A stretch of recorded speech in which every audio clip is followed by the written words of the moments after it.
And going back to number one, had he not been overworked, so he was so tired, he would have probably not run into them or fall asleep at the wheel. Okay, all right. Is there any counter argument that there's no way, having worked a human being for 27 hours, there's no way you could have foreseen that he would get tired and thereby be a threat to others on the road? It's really hard to argue the alternative. So maybe we ought to go back to Christie for a moment. Christie, does this part of proximate cause called legal causation give you any hope in this gargantuan lawsuit that's been filed against you? Well, no, come on, let's think about it a little bit. The mother died where? In her, which was on the third floor.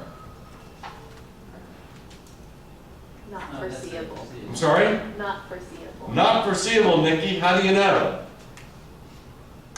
Well, because if you're in a car, you're not expecting to injure somebody on the third floor of an apartment. So in other words, is it necessary in order to analyze what is and is not reasonably foreseeable, is it necessary that you do that in light of the way or the manner that the defendant was negligent? Or do you just do it kind of in the air? No. Please write down somewhere. To analyze reasonably foreseeable, you have to do that in the context of the defendant's act of negligence.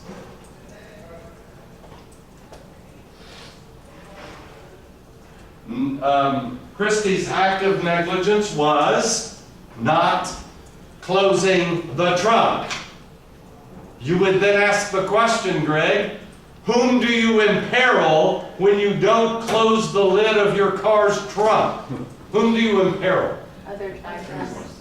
How about some sort of a company that lost a very expensive piece of plate glass? Would the damage to the glass be reasonably foreseeable? What if the child had actually been seriously injured by falling glass while in a carriage on the sidewalk? Would that be within what would be reasonably foreseeable when you don't close your trunk? Would you imperil things and people not just in the road, but on the sidewalk adjacent? Next question, when you fail to close your trunk, do you generally imperil people inside a third floor apartment? No. So, I'm basically giving the same thing in a slightly different way. Does every negligent act create its own unique zone of risk? Yes. Yeah, that's what this is about. Every negligent act creates its own unique zone of risk.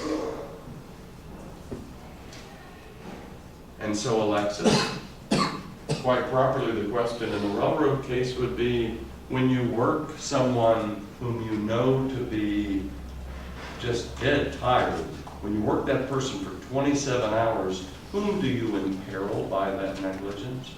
At the very least, would you imperil people that are on the same road driving their car along with Mr. Lemaster? Pretty obviously. All right, somebody take this fact situation. I know we're going a little long. You're due a break here in no more than 5 minutes. All right, James, how are you tonight? Yeah, there's three of them. Very good. James Stanley. All right. All right, James Stanley, there's a car parked at the corner of 5th and Main in downtown Fort Worth. That's not you. You're in the car, you've just come from Car Toys and you're fiddling around with your you've got a heads-up display of your iTunes list. But the heads-up display is not working, so you're looking at the screen trying to configure the thing correctly. And at 22 miles an hour, you run into the back of this automobile. Unbeknownst to you, there's a substantial quantity of nitroglycerin in the trunk that you're into that basically lays waste to 6 square blocks in downtown Fort Worth. Now, amid all the destruction, unfortunately, you didn't make it, but you leave an estate of $50 million, so your estate has been sued multiple times. One of the plaintiffs had the misfortune of walking across the street I don't know how that we know that he was there, because basically he turned to vapor in the explosion, but nevertheless, we understand that he was. Another person was injured a couple of blocks away, standing in his office, looking out the window, whereupon the glass imploded and killed him. Are you liable for the death of plaintiff number 1, Jane? I would say yes, since they're on. By the way, James, you are correct. Good for you. The temptation is to say no. And you would say no because you would say, how could James possibly have been able to foresee that this guy got vaporized in this explosion? You know, maybe if he had had a broken kneecap, perhaps. But again, what's the issue? You look at James' act of negligence, which obviously is, yeah, you're not paying attention to your driving. And every negligent act creates a zone of risk. You figure out, well, what's the zone of risk you create when you run into the back of a car at 20 miles per hour? I mean, I'm sure there are experts that could tell us, but it would at least encompass people in this basic vicinity. And what would you ask? Is the plaintiff inside or outside the zone of risk? Please write down one other comment. It's not necessary that you be able to foresee the magnitude of the injury. Only that the plaintiff is within the zone of risk. And so James is fully liable for even the death of plaintiff number 1. Even though there's no way you could have imagined the magnitude, because the man was undoubtedly within the zone of risk. How about the plaintiff 2 blocks away? James, you liable for that? I would think. Do you imperil someone 2 blocks away when you run into the back of the car? No. All right, now, change our focus. First of all, you notice what nobody said? Thank you for not doing this.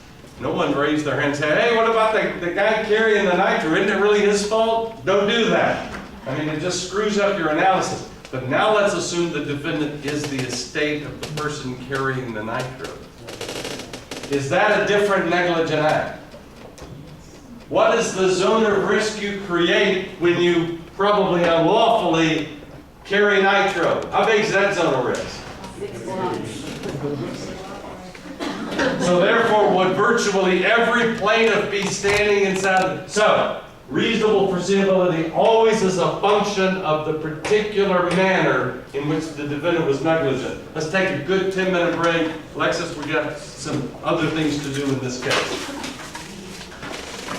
I just want to know how they figure out if James' fault. I mean, everybody was